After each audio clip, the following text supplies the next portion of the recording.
amphibious resupply cargo, and the V is 5-ton capacity. That sounds very military, and there's a reason for it. It was built for Vietnam. In the 60s, there were 900 of these manufactured at a budget value of $900 million. That's $1 million per in 60s dollars. Today's inflation calculator would bring that at over $10,200,000 per. Of those 900, some 200 remain for this very purpose around the globe, introducing tourists to the respective cities. We have 6 in our family, and we call them, as you just heard, the Harbour Hopper. Lower Water Street. Early days of Halifax, mostly water, reclaimed from the harbor, hence Lower Water Street. The first point of discussion is the Maritime Museum. It is a go-to destination for all tourists. Notable exhibit on the Titanic, notable exhibit on the Halifax explosion. We're going to be talking about both in great detail as time permits, and generally on the water when it's most spooky. But anyway, there's a series of flags around the building. That's Mariner Speak. Those flags convey a story. When we're on the water side, I'll tell you what the flags on the water side depict. We're turning up Prince Street, very demonstrative of the history of Halifax. That building on the corner is Mitchell House. Mitchell House is circa 1820.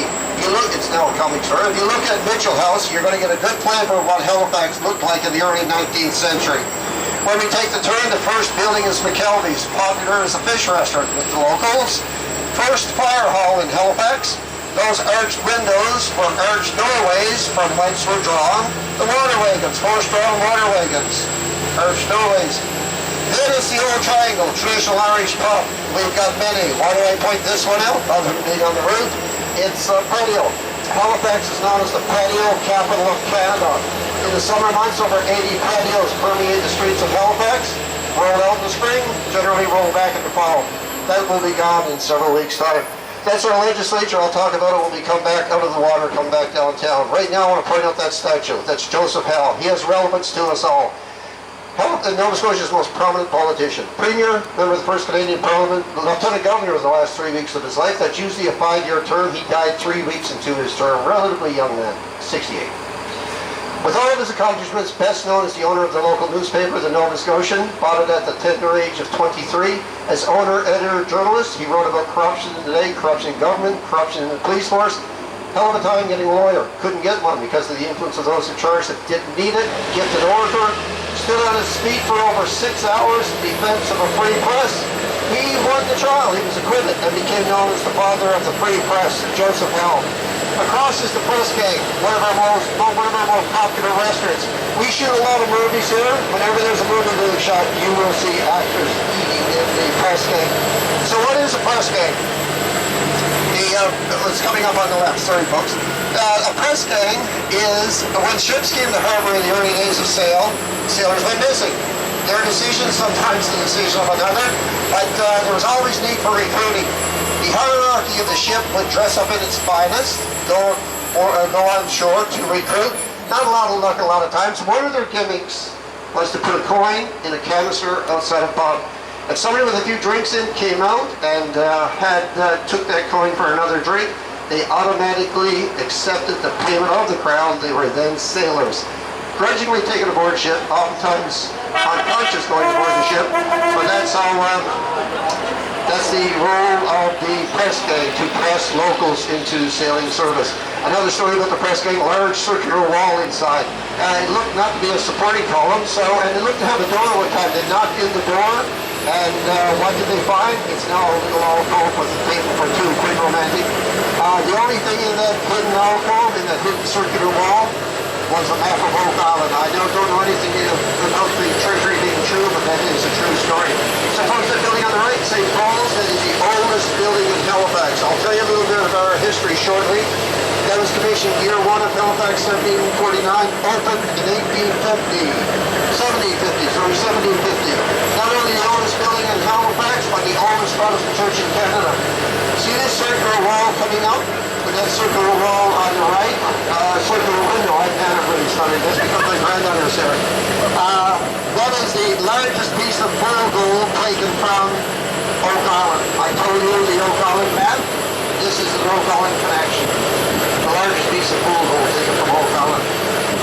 Our World Trade Center, no big deal. Every city has one. We've got two. What's notable about that is its price tag that cost over $500 million, over $500 million.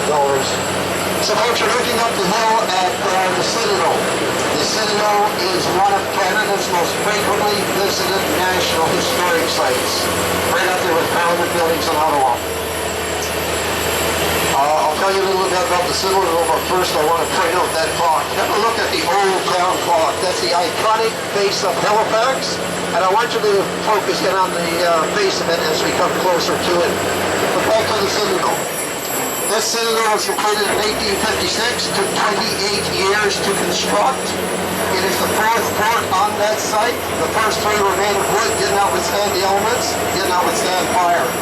Another reason for building that fort is after the American Revolutionary War, the British thought that the U.S. would have grander designs of British property, thought the Brits were coming up, needed to refortify their forts. The Citadel, 1856. Now the clock. That clock was gifted to Halifax in 1803 by Prince Edward, Duke of Kent, father of Queen Victoria. Its practical purpose in the beginning was to get the soldiers to their stations on time. There were 12,000 soldiers for a community of 3,000. That's a ratio of 4 to 1. The city was very much in service to the fort rather than the other way around, but it was good control. Back to the clock. I had the American tourists tell me it was wrong. And think of that in this story. This is a Christian country. Christianity did not want to be identified with the pagan god Jupiter.